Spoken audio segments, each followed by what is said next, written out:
My name's Robbie, and I'm a foreign English speaker, as you can definitely tell by my foreign accent. Are you a foreign English speaker as well? If so, you'll definitely find this YouTube channel and my blog, accentadventure.com, very entertaining, because I'm going to attempt to learn various English language accents from all around the world. You see, my personal belief is that as far as you can speak clearly and people understand you, accent and pronunciation play a secondary role. My own English pronunciation is made up of American, Irish and East European accents, but I couldn't care less because I can speak English fluently, and that's what matters most.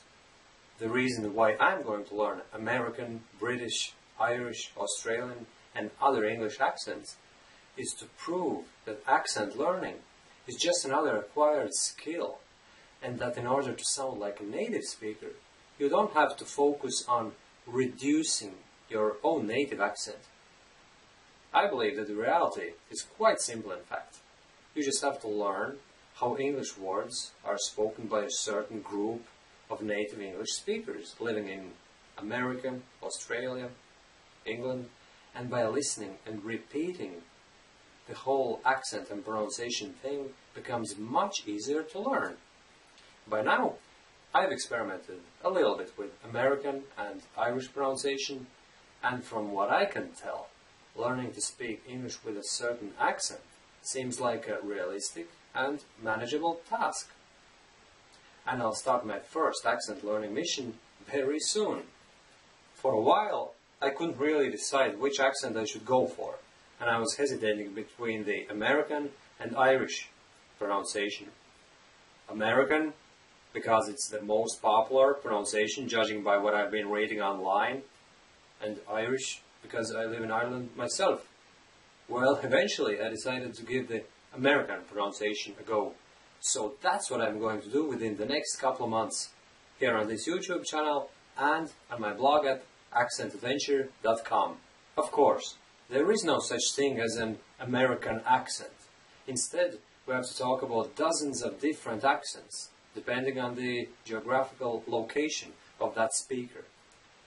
President Obama, for example, speaks with a Midwest accent. Robert De Niro is a New Yorker. And then there's the Southern accent, Californian accent. And then, of course, there are hundreds of different accents branching out from the main ones. But as you can imagine, I can't start my first accent learning mission with something very, very narrow and specific.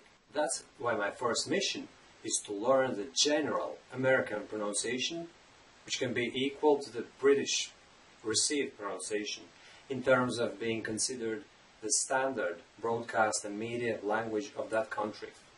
Basically, within the next couple of months, I want to be able to speak English in a way so that anyone can immediately tell that I sound like an American English speaker. I'm going to post plenty of my accent progress videos here on YouTube and on my blog at accentadventure.com. And you'll be able to follow my accent adventures, comment on them, and hopefully learn from my experiences. So stay tuned and we'll meet again in the first video of my general American pronunciation mission.